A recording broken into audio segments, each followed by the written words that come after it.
আসসালামু আলাইকুম। আশা করছি যে যার অবস্থান থেকে সুস্থ ভালো আছেন। আলহামদুলিল্লাহ আমরাও বেশ ভালো আছি। আমন্ত্রণ জানাচ্ছি দিলরুবার হেসেলে। অনুরোধ করব লাইক দিয়ে আজকে দিলরুবার হেসেলের সঙ্গেই থাকবেন। আশা করছি আজকের রেসিপিটি আপনাদের কাছে ভালো লাগবে। আজকে আপনাদের সঙ্গে কাসকি মাছের একটি রেসিপি শেয়ার করব। মাছগুলোকে পরিষ্কার করে ধুয়ে নিয়েছি। পেটের সাইডটাকে একটু হাত দিয়ে মানে টিপ দিলেই ভেতরের যে নাড়ি ভুঁড়ি আছে সেটা বের হয়ে যায়। এইভাবে প্রত্যেকটা মাছকেই নাড়ি ভুঁড়ি বের করে পরিষ্কার করে ধুয়ে নিয়েছি। সেই সাথে কিছু ছোট ছোট চিংড়ি মাছ নিয়েছি। এই মাছের সঙ্গে ছোট ছোট চিংড়ি মাছগুলো মিশিয়ে রান্না করলে খেতে বেশ ভালো লাগে। আমি যে পাত্রে রান্না করব সেই পাত্রটা নিয়েছি। মাঝারি সাইজের 3-4টার মতো পেঁয়াজ আমি এখানে কুচি করে কেটে ধুয়ে রেখেছিলাম। আমি সেই পেঁয়াজগুলো নিয়ে নিলাম। সেই সাথে আমি এখানে 1 কোয়া রসুন কুচি ব্যবহার করব।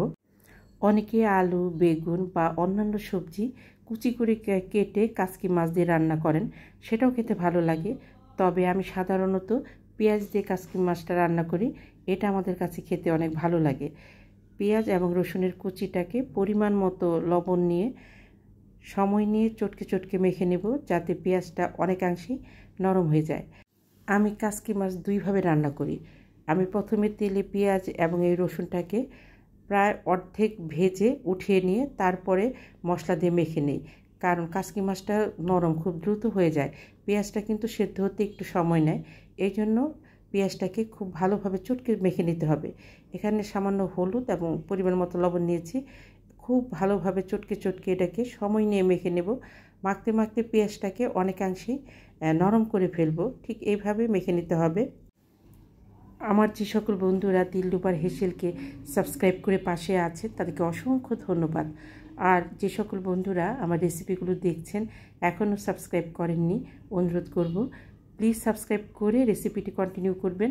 সেই সাথে আপনাদের মূল্যবান লাইকটা দিতে ভুলবেন না। আপনাদের একটা লাইক আমাকে এগিয়ে যেতে অনেকটা সাহায্য করবে। পেঁয়াজটা আমার মোটামুটি মেখে নেওয়া হয়ে গেছে। আমি কিন্তু অনেকটা সময় নিয়ে পেঁয়াজটাকে মেখে নিয়েছি। পেঁয়াজটা চিপ দিলে কিন্তু এখন পেঁয়াজ থেকে পানি ছেড়ে দিচ্ছে।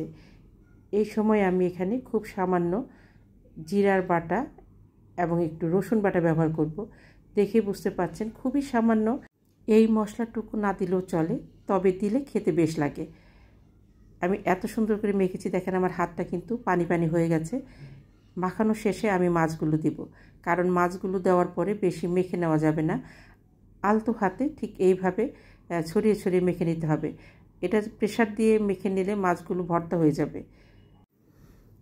মাখানো শেষ হলে আমি এখানে বেশ কিছু কাঁচামরিচ দিব। কাঁচামরিচ দিয়ে মাখবো না, এতে হাতটা জ্বালা পোড়া করতে পারে। এখানে বেশ খানিকটা কাঁচামরিচ দেখতে পাচ্ছেন। কাঁচামরিচটা খুব একটা ঝাল না, এটাকে লম্বা করেও কেটে দিতে পারেন। আমি একটু গোল গোল করে কেটে নিয়েছি, যেহেতু মাছটা ছোট, খুব দ্রুত এই কাঁচামরিচ থেকে ঝালটা বের হবে। আমি এখানে কোনো শুকনা মরিচের গুঁড়া ব্যবহার করিনি। পরিমাণ মতো তেল দিয়েছি। তেল দিয়ে আমি মাছটাকে খুব ভালোভাবে আলতো হাতে মেখে নেব। আমি কিন্তু অনেকটা সময় নিয়ে এই মাছটা মেখে নিয়েছি, সেটা আপনাদের সঙ্গে শেয়ার করেছি। মেখে নেওয়ার মধ্যে এই মাছের স্বাদ অনেকাংশেই নির্ভর করে। সেই সাথে রান্না 3 ভাগের 1 ভাগ এই মাখার মাঝেই হয়ে যায়। আমি হাত ধুয়ে খুব সামান্য পানি দিয়েছি। কতটুকু পানি দিয়েছি সেটা অবশ্যই দেখে বুঝে নিয়েছেন। আমি ঢেকে 5 মিনিটের মতো রান্না করেছি লো টু মিডিয়াম হিটে। 5 মিনিট পরে আমি চলে এলাম। আমার যে পানিটুকু আছে আর 5 মিনিট রান্না করলেই এই পানিটুকু টেনে যাবে। আমি এটাকে একদম চড়চড়া করব, মানে তেলের উপরে রাখবো। তেলের উপরে রাখলে খেতে ভালো লাগে। অনেকে এইভাবে ভেজা ভেজা খেতে পছন্দ করেন, তবে আমাদের কাছে একদম মাছের সঙ্গে তেল লাগা লাগা থাকবে, সেটা খেতে ভালো লাগে। 3টার মতো কাঁচামরিচ চিড়ে দিয়েছি। আমি 2 মিনিট রান্না করব। এই মরিচটা দিয়েছি শুধু ফ্লেভারের জন্য, আর প্রথমে যে মরিচটা দিয়েছি সেটা ঝাল বের হওয়ার জন্য। ওই মরিচে কিন্তু আর কাঁচামরিচের ফ্লেভারটা নাই, এই মরিচ থেকে কাঁচামরিচের ফ্লেভারটা পাওয়া যাবে। রান্না আমার একদম শেষ, তেল বের হয়ে গেছে। এটা স্বাদটাকে আরেকটু বাড়িয়ে নেওয়ার জন্য আমি ফ্রেশ একটা লেবুর পাতা পরিষ্কার করে ধুয়ে মাঝখান থেকে ছিঁড়ে দিয়ে একটু নেড়েচেড়ে গ্যাসের ফ্লেমটা বন্ধ করে দিব। লেবুর পাতা দেওয়াতে এটার স্বাদ অনেকাংশে বেড়ে যায়। যদি আপনাদের কাছে লেবুর পাতা না থাকে ধনিয়ার পাতা ব্যবহার করতে পারেন। ইচ্ছা করলে ধনিয়ার পাতা, লেবুর পাতা কোনোটাই না ব্যবহার করতে পারেন, তারপরেও খেতে ভালো লাগে। আমি নেড়েচেড়ে গ্যাসের ফ্লেমটাকে বন্ধ করে দেব। মাত্র 2 মিনিট ঢেকে এটাকে সার্ভিং ডিশে ঢেলে নেব। বেশিক্ষণ ঢেকে রাখলে গরম ভাবে কিন্তু ঢাকনি থেকে ফোঁটা ফোঁটা পানি পড়ে, মাছটা একটু ভেজা ভেজা হয়ে যাবে। এই জন্য এটাকে বেশিক্ষণ ঢেকে রাখা যাবে না।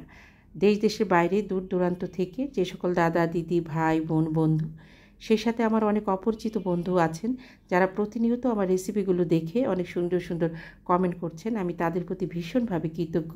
প্লিজ এভাবেই পাশে থাকবেন। আমার যে সকল বন্ধুরা আমাকে বন্ধু করতে চাচ্ছেন অবশ্যই কমিউনিটিতে নক করবেন এবং বেশ কিছুটা সময় অপেক্ষায় থাকবেন। ভুলবশত যাদেরকে এখনও ব্যাগ দেয়নি প্লিজ কমিউনিটিতে ছোট্ট একটি নোট রাখবেন। কেমন লেগেছে আমার কাচকি মাছের চচ্চড়ি কমেন্ট করে জানাতে ভুলবেন না। দেখতে যত লোভনীয়, খেতে মাশাআল্লাহ তার থেকেও ভালো লেগেছিল। চিংড়ি মাছগুলো দেওয়াতে দেখতে যেমন ভালো লাগছে, এটা মেখে যখন ভাত দিয়ে খাবেন বাইটে এই চিংড়ি মাছগুলো পড়বে তখন কিন্তু ভীষণ ভালো লাগে। অনুরোধ করব অবশ্যই একবার ট্রাই করবেন। এটা আমি ঘুরিয়ে ঘুরিয়ে দেখাচ্ছি কারণ এটা চতুর্দিকে কিন্তু তেল নেই, সামনের অংশে কিছুটা তেল দেখা যাচ্ছে। মেখে নেওয়ার সময় দেখিয়েছি কতটুকু তেল ব্যবহার করেছি। আমি 200 গ্রাম কাচকি মাছ আন্দাজে এখানে সমস্ত উপকরণগুলো ব্যবহার করেছি। আজ এই পর্যন্তই। নিজে ভালো থাকবেন, অন্যকে ভালো রাখবেন। আল্লাহ হাফেজ।